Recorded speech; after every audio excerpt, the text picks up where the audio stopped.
নারী দুনিয়ায় চেনার উপায় যাদের কণ্ঠ জোরে হয় আর নারী যদি জোরে আওয়াজ করার হুকুম পেত তবে আজান দেওয়া জায়েজ হতো।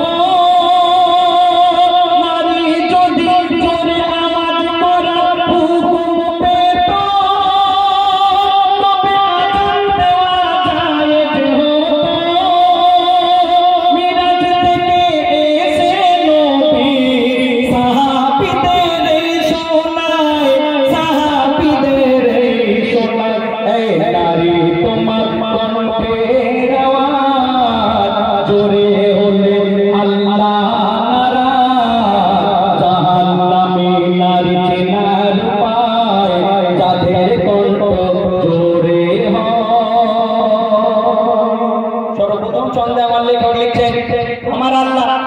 দুনিয়ার মধ্যে এত নবী পাঠালেন, তার মধ্যে কোন নবী নারী করলেন না কেন? কারণ হচ্ছে ও গো আল্লাহ দেখো লাখো লাখো নবী পাঠিয়েছিল, আল্লাহ দেখো লাখো লাখো নবী পাঠিয়েছিল, সবাই তারা পুরুষ ছিল, নবুয়ত যারা পেল।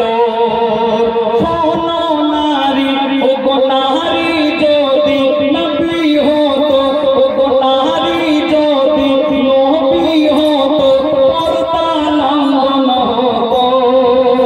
ইসলাম প্রচারে উম্মতের তারে তারে সবার কণ্ঠ ছড়িয়ে যেত। আর নারী যদি নবুয়ত পেত, আদমের কি এত কদর হতো? ও গো নারী যদি নবুয়ত পেত, তবে আদমের কি এত কদর হতো?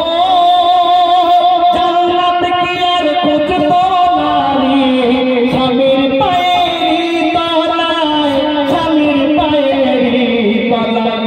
এই নারী তোমার কণ্ঠের আওয়াজ জোরে হলে আল্লাহ নারাজ। জাহান্নামী নারী চেনার উপায় যাদের কণ্ঠ জোরে হয়। আর নারী যদি, ও গো নারী যদি জোরে আওয়াজ করার হুকুম পেত,